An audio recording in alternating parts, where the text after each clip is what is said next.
Hi உறவுகளே, எல்லோரும் எப்படி இருக்குன்னா ரொம்ப நல்லா இருக்கு. நீங்கள் நல்லா இருப்பேன்னு நினைக்கிறேன். போன வீடியோவில் என்ன சொல்லியிருந்தேன் இல்லையா, அந்த அருள் வாக்கு சொல்கிறாங்க அப்படின்னு சொல்லிட்டு பார்த்தீங்கன்னா இந்த வீடியோவில் பாருங்கள், முழுசாக பார்க்கலாம். சரிங்களா? அதனால் வந்துட்டு இப்போ பாருங்கள், அந்த லேடி வந்து எழுந்து வந்து நிற்கிறாங்க இல்லையா, அது வந்துட்டு கடவுள் வந்து அவங்கள்ட்ட பேசிக்கிட்டு இருக்காங்க. ஐ மீன் கடவுள் எப்படின்னா அவங்களுக்குள்ளே வந்துட்டு சாமி வந்து இருப்பாங்க, அருள் வாக்கு சொல்கிறதுக்காக வந்திருப்பாங்க. அந்த லேடி வந்துட்டு மடிப்பிச்சை கேட்டுட்டு இருப்பாங்க. அது வந்துட்டு அந்த குச்சி வச்சுருக்காங்க பாருங்கள், அதை காட்டி தான் மிரட்டி கேட்பாங்க. என்ன நீ செய்வ, உனக்கு ஏதாவது பிரச்சனை தான் அந்த பிரச்சனையை விரட்டி விடுவாங்க. பார்த்திங்கன்னா தெரியும், அது அந்த உடம்புக்குள்ளே வந்துட்டு ஏதாவது பேய் பிடிச்சிருந்தா அப்படி ஏதாவது இருந்ததுன்னா அந்த லேடி உடம்புலேருந்து விரட்டி விட்டுட்டு அதுக்கப்புறமா குழந்த பாக்கியம் வேணுங்கிறத கடவுள் வந்துட்டு உனக்கு கொடுப்பாரு அப்படின்னு சொல்கிறதுக்காக அவர் வந்துட்டு சுற்றி அந்த லேடியை வந்துட்டு வாட்ச் பண்ணுவாங்க. ஏதாவது அந்த லேடியை பிடிச்சிருக்கா என்ன அப்படின்னு சொல்லிட்டு அதுக்கப்புறமா தான் அங்கே குழந்த வரமே கொடுப்பாங்க. பார்த்திங்கன்னா உங்களுக்கே தெரியும் இந்த வீடியோவில். ஏன்னா முழுசாக வந்து என்னால் வந்துட்டு ஒரே வீடியோவை போட முடியும், ஏன்னா அது ரொம்ப லாங்காக வரும். ஏன்னா வந்துட்டு அவங்க இப்போ ஒரு லேடிங்களாம் எழுப்பாங்க. ஏன்னா வந்து ஒரு 10-15 பேர் வந்துட்டு அந்த மாதிரி வந்துட்டு குழந்தை இல்லாதவங்க வந்துட்டு வரங்கிட்டு படுத்துருப்பாங்க. அந்த மலையை விட்டு வந்ததுக்கப்புறம் ஒரு ஏரி, அது அந்த ஏரி வழியில் தான் வந்து படுத்துப்பாங்க. போகிற வழி நடுவில் தான் வந்துட்டு இந்த மாதிரி வரம் கேட்பாங்க. அந்த ஆத்தா போகிறதுக்கு ஊர் உள்ள போகிறதுக்கு முன்னாடி வரத்தை அள்ளி கொடுத்துட்டு தான் போவாளே. அதனால் வந்துட்டு இங்கே வந்துட்டு இது மாதிரி குழந்தை இல்லாதவங்க, எங்கள் ஊருக்காரங்க, பக்கத்து ஊருக்காரங்க, எவ்வளோ தூரத்துலேருந்துலாம் வந்துட்டு இது மாதிரி கேட்டு நிறைய பேர் வந்துட்டு இந்த மாதிரி வேண்டுதலை வச்சு ஆத்தாட்ட வந்து குழந்த பாக்கியத்தை வாங்கி நிறைய பேர் வந்துட்டு பரிகாரம்லாம் பண்ணியிருக்காங்க. அதனால் யாருக்காவது இது மாதிரி பிரச்சனை இருந்துச்சுன்னா கண்டிப்பாக இந்த வீடியோ ஷேர் பண்ணுங்கள். அவங்களுக்கு அது பிரயோஜனமாக இருக்கும். சும்மா பார்த்துட்டு தள்ளிவிட்டுட்டு போகாதுங்க தயவுசெய்து. ஏன்னாச்சுக்கு குழந்த இல்லாதவங்களுக்கு தான் தெரியும் அதோட அருமை என்ன அப்படின்னு சொல்லிட்டு, அவங்க எவ்வளோ கஷ்டப்படுவாங்க அப்படின்னு சொல்லிட்டு குழந்தை. ஏன்னா என்னோடய ஃப்ரெண்டே வந்துட்டு ஒரு 5 இயர்ஸ் ஆகுது மேரேஜ் ஆகி வந்துட்டு குழந்தையே இல்லாமல் அவள் ரொம்ப கஷ்டப்பட்டுட்டு இருந்தா. அதுக்கப்புறமா தான் அவளுக்கு வந்து ஆக்சுவலாக பிசிஓடி பிரச்சனை இருக்குது, அதெல்லாம் சரியாயிடுச்சு. ஆனால் அவங்க மாமியார் எப்போ பாரு திட்டிகிட்டே இருப்பாங்க, குழந்த இல்லை அப்படின்னு சொல்லிட்டு. அதனால தான் நான் சொல்கிறேன், இது மாதிரி எவ்வளோ வீட்டில் வந்துட்டு இந்த மாதிரி பிரச்சனைலாம் இருக்கும். அதெல்லாம் வந்துட்டு நிறையா பொண்ணுங்க ஃபேஸ் பண்ணிக்கிட்டு வெளியே வர முடியாமல் எவ்வளோ தூரம் கஷ்டத்தை அனுபவிச்சுட்டே இருக்காங்க. அதை மீறி வெளியே வந்துகிட்டு இருக்காங்க நிறைய பொண்ணுங்க. அவங்களாம் வந்துட்டு காயப்படுத்தாங்க. தயவுசெய்து குழந்தை இருக்கா இல்லையான்னு மட்டும் கேட்காதுங்க. அவங்க வீட்டில் என்னென்ன நல்லது நடக்கல அப்படின்னு கேட்காங்க தயவுசெய்து யாருமே. அதனால தான் உங்கள்கிட்ட கெஞ்சி கேட்டுக்கிறேன். அதுக்கு வந்துட்டு நேரம் இருந்தது, அவங்கவுங்களுக்கு கடவுள் வந்துட்டு எப்போ ஆசீர்வாதிக்கோ அப்போ தான் வந்துட்டு அந்த குழந்தை அவங்களுக்கான வரத்தை கொடுப்பாரு. அதனால் வந்து யார் மனசையும் புண்படுத்தாதங்க தயவுசெய்து இந்த வீடியோவில் நான் கேட்டுக்கிறேன். அதில் வந்துட்டு இந்த மாதிரி குழந்தை இல்லாதவங்க எங்கள் ஊருக்கு கண்டிப்பாக வாங்க, வந்து பரிகாரத்தை வச்சு பாருங்கள். உங்களுக்கு வந்துட்டு அந்த ஆத்தாவோட அருள் இருந்துச்சுன்னா கண்டிப்பாக உங்களுக்கு குழந்த வரும். வந்து பார்த்திங்கன்னா அடுத்த வருஷம் திருவிழாவுக்கு நீங்கள் வரதுல உங்களுக்கு கண்டிப்பாக குழந்தையோட தான் வருவீங்க, இல்லை மாசமாக இருப்பீங்க. அதுக்காக தான் நான் உங்களுக்கு சொல்கிறேன். முடிஞ்ச அளவுக்கு என்ன ஊர் நான் சொல்கிறேன் உங்களுக்கு, அந்த ஊருக்கு வந்தீங்கன்னா உங்களுக்கே தெரியும். ஆனால் இது வந்துட்டு சின்ன கிராமமாக இருந்தாலும் ஆனால் ஊர் வந்து பெருசாக இருக்கும். எங்கள் ஊர் கொஞ்சம் தூரமாக இருக்கும். பார்த்திங்கன்னா சிட்டிக்கு அவுட்டரில் தான் இருக்கும். இது பார்த்திங்கன்னா உளுந்தூர்பேட்டையில் வந்துட்டு குன்னத்தூர் எங்கள் ஊர் பேர் அது. அங்கே வந்துட்டு இது மாதிரி ஆடி மாதம் திருவிழா. நான் வந்துட்டு முன்னாடி திருவிழா வர்றதுக்கு முன்னாடியே வந்துட்டு என்னோடய சேனல் வந்துட்டு நான் போஸ்ட் பண்ணுறேன். எப்போ டேட் என்னென்னு ஃபிக்ஸ் பண்ணாங்கன்னா நெக்ஸ்ட் இயர் ஃபிக்ஸ் பண்ணது நான் உங்களுக்கு வீடியோ போடுறேன். அப்போ பார்த்துட்டு யாரெல்லாம் வர முடியுமோ இந்த ஊருக்கு வந்து கண்டிப்பாக வேண்டிக்கோங்க. குழந்த இல்லாதவங்களாம் கண்டிப்பாக அந்த ஆத்தாவோட அருள் இருந்துச்சுன்னா உங்களுக்கு கண்டிப்பாக குழந்த இருக்கும். அதனால் குழந்தை இல்லைன்னு யாரும் வந்துட்டு ஃபீல் பண்ணாதுங்க தயவுசெய்து, அதுதான் நான் சொல்லுவேன். ஏன்னா நம்மளுக்கு வந்துட்டு குழந்தை இல்லைன்னு கடவுள் யாரையும் கைவிட்டதாக இல்லை. நம்மளுக்கு குழந்தை இல்லாமல் நிறைய பேர் வந்துட்டு குழந்தைங்களை வந்து தத்து எடுத்து வளர்க்க ஆரம்பிக்கிறாங்க. எப்படியோ கண்டுபிடிச்சிட்டாங்க. போய்ட்டு ஹாஸ்பிட்டலில் பாருங்கள் எவ்வளோ கண்டுபிடிப்புலாம் கண்டுபிடிச்சி வச்சுருக்காங்க. அதெல்லாம் வந்து எந்த பொண்ணும் வந்து எனக்கு குழந்தை இல்லையே அப்படின்னு மட்டும் பிரிஞ்சிடாதுங்க. ஹஸ்பண்டோட பசங்களும் சரி, நிறைய பேர் வந்துட்டு அம்மா அப்பா பேச்சுக்கிட்டு குழந்தை இல்லைன்னா வந்துட்டு லவ் பண்ண பொண்ணுங்களே வந்துட்டு 10 வருஷம் 20 வருஷம் லவ் பண்ண பொண்ணுங்களாம் கழட்டி விட்டுறாங்க.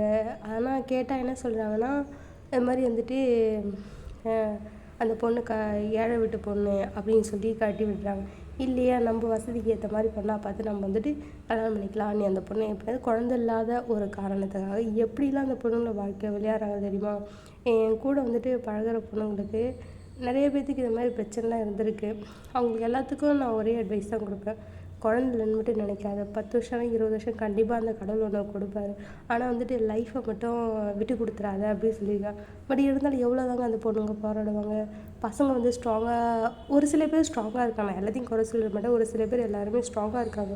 ஆனால் அதில் ஒரு சில பேர் மட்டும்தாங்க இது மாதிரி வந்துட்டு குழந்தை இல்லாதவங்க அப்பா அம்மா பேச்சு கேட்டு வந்துட்டு மனைவியை பிரிஞ்சிடுறாங்க. அது ரொம்ப தப்புங்க. ஏன்னா அந்த பொண்ணோட அப்போ பார்த்தீங்கன்னா தெரியும் அந்த பொண்ணுக்கு எவ்வளோ வலிக்கும். ஏன்னா நான் அந்த பொண்ணுங்க கூட நான் இருந்து அந்த பொண்ணுல யாருன்னே தெரியாத பொண்ணுங்க அவங்க. ஒருத்தவங்க வந்து என்கிட்ட ஷேர் பண்ணுறாங்க, இது மாதிரி வந்து 10 வருஷமாக லவ் பண்ண ஒரு பையனை, ஆனால் அந்த பையன் வந்துட்டு நான் அவ்வளோ நல்லா பார்த்துப்பான், இப்போ குழந்த இல்லாதால இப்போ மேரேஜ் ஆகி ஒரு 2-3 இயர்ஸ் தான் ஆகுதுங்களாம். 10 வருஷமாக லவ் பண்ணியிருக்கான். 2-3 இயர்ஸில் வந்துட்டு அவங்க கூட வாழ்ந்த வாழ்க்கையே வேஸ்ட்டு அப்படிங்கிற மாதிரி சிம்பிளாக வந்து டிவோர்ஸ் கேட்குறாங்கங்க. அதெல்லாம் எப்படி நான் யோசிக்கிறதுன்னு எனக்கு தெரியல. 10 வருஷமாக லவ் பண்ணுறாங்க ஒரு பொண்ணை, அந்த பொண்ணை எந்த அளவுக்கு பார்த்துக்கிறாங்க. ஆனால் கல்யாணம் 3 வருஷத்தில் எப்படி இப்படிலாம் வந்துட்டு அவாய்ட் பண்ணுறாங்கன்னு எனக்கு புரிய மாட்டேங்குது.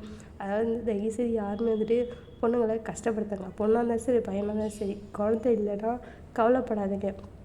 குழந்தை நம்மளுக்கு பிறக்கலை அப்படின்னா ஒரு குழந்தைய தத்தெடுத்து கூட வளங்க. ஆனால் அதுக்கான கெப்பாசிட்டிக்காக வந்துட்டு நம்ம சம்பாதிக்கணும், சம்பாதிக்காத இருக்கவும் கூடாது. சம்பாதிச்சுட்டு அந்த குழந்தைக்கு என்னெல்லாம் தேவையோ அது எல்லாத்தையும் செய்யுங்க கண்டிப்பாக. அதனால் வந்துட்டு எல்லாத்துக்கும் குழந்தை இருக்கும். கடவுள் எல்லாத்துக்கும் எப்படியாவது ஒரு ரூபத்தில் குழந்தைய கொடுப்பாரு. அதெல்லாம் அந்த எதையும் மிஸ் பண்ணிடாதுங்க, வாழ்க்கையை தொலைச்சிடாதுங்க. அதுதான் நான் சொல்லுவேன் என்னை பொறுத்தளவுக்கு. ஏன் அப்படி வந்து பொண்ணுங்களுக்கு சப்போர்ட் பண்ணுறேன்னு யாரும் தயவுசெய்து தப்பாக நினச்சிடுங்க. ஏன்னா ஒரு பொண்ணு வந்துட்டு அடுத்தவங்க வீட்டில் பிறந்து வந்து அடுத்தவங்க வீட்டுக்கு மேரேஜ் பண்ணிட்டு போயிட்டு அந்த வீட்டிலே நல்லதோ கெட்டது எல்லாத்தையும் வந்துட்டு அனுசரித்து இருக்காங்க.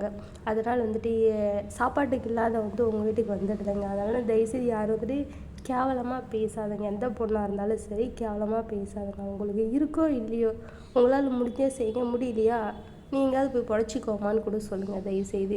ஆனால் வந்துட்டு வீட்டுக்குள்ளே வச்சு குடும்பம் பண்ணுறது, ஒரு மாதிரி குத்தலாக பேசுகிறது அதெல்லாம் வச்சுக்காதுங்க. ஏன்னா எல்லாத்தையும் வந்து கடவுள் பார்த்துட்டு தாங்க இருக்காங்க. என்னென்னா நம்ம பண்ணுறோமோ அதுக்கான பனிஷ்மெண்ட்டுன்னு ஒன்று கடவுள் வச்சுருக்காரு. அது கண்டிப்பாக நடக்கும். அதனால் தெரிஞ்சு புரிஞ்சு எல்லோரும் நடந்துக்கோங்க. யார் மனசையும் கஷ்டப்படுத்தாதீங்க. தெரிஞ்சு தெரியாமல் கூட கஷ்டப்படுத்தினா கூட அதுக்கான பனிஷ்மெண்ட் இருக்குது. அதனால் வந்துட்டு கொஞ்சம் புரிஞ்சு நடந்துக்கோங்க எல்லோரும். ஏன்னா நல்லா பார்த்துக்கணும் இருக்காங்க, நான் இல்லைன்னு சொல்ல மாட்டேன்.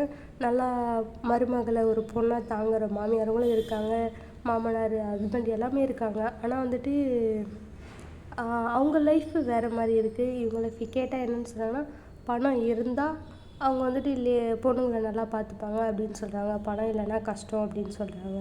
அதெல்லாம் ரொம்ப தப்புங்க. பணம் இன்றைக்கி வரும் நாளைக்கு போயிடும். அதனால் வந்துட்டு யாரும் பணத்தை பார்த்து வந்துட்டு யாரையும் வந்து கெஸ் பண்ணாதுங்க. அது ரொம்பவே தப்பு. அதனால் முடிஞ்ச அளவுக்கு எல்லோரும் ஒன்றா சந்தோஷமாக வாழலாம்னு மட்டும் நினைங்க. ஏன்னா ஒரு பொண்ணு ஒருத்தவங்க வீட்டுக்கு வராங்கன்னா எவ்வளோ கனவு ஆசையோடு வருவாங்க. அந்த கனவு ஆசையெல்லாம் மண்ணவாரி போட்டுறாங்க தயவுசெய்து. இன்னும் உங்கள் வீட்லேயும் ஒரு பொண்ணு இருப்பாங்க, அந்த பொண்ணோட வாழ்க்கை எப்படி நடந்துச்சுன்னா என்ன நடக்கும் அப்படின்னு கொஞ்சம் யோசித்து பாருங்கள். அந்த இடத்துல நீங்கள் உங்கள் பேரண்ட்ஸாக இருந்து யோசிப்பாங்க. நீங்கள் ஒரு பொண்ணாக கஷ்டப்படுறீங்க, இதே உங்கள் பொண்ணு இன்னொருத்தர் வீட்டில் கஷ்டப்பட்டால் நீங்கள் என்ன பண்ணுவீங்க அப்படின்னு கொஞ்சம் யோசித்து பார்த்துட்டு எந்த பொண்ணாக இருந்தாலும் வழி நடத்துங்க. நான் அதுதான் சொல்லுவேன் என்னால் முடிஞ்ச அளவுக்கு. இதை மாதிரி வந்துட்டு வீடியோவை பார்த்துட்டு வந்துட்டு யாரும் வந்துட்டு தப்பாக சொல்லிடாதீங்க. ஏன்னா இது வந்து எங்கள் ஊர் திருவிழா நடக்கிறது. அவங்கவுங்க ஊரில் என்ன மாதிரிலாம் திருவிழா நடக்கும் அப்படின்னு சொல்லிட்டு கமெண்டில் வந்துட்டு கமெண்ட் பண்ணுங்க. நானும் தெரிஞ்சுக்கிறேன் எப்படிலாம் நடக்கும் திருவிழா. எனக்கு ஊர் திருவிழா இப்படி தாங்க நடக்கும். ஃபஸ்ட்டு எங்கள் இந்த திருவிழா இது வந்து ஏன்னா ஆத்தாவை அழைச்சிட்டு வர்றது, இது அழைச்சிட்டு வந்து தாங்க எங்கள் ஊர் உள்ளே வந்துட்டு அதுக்கப்புறம் தான் சாமியெல்லாம் ரெடி பண்ணுவாங்க.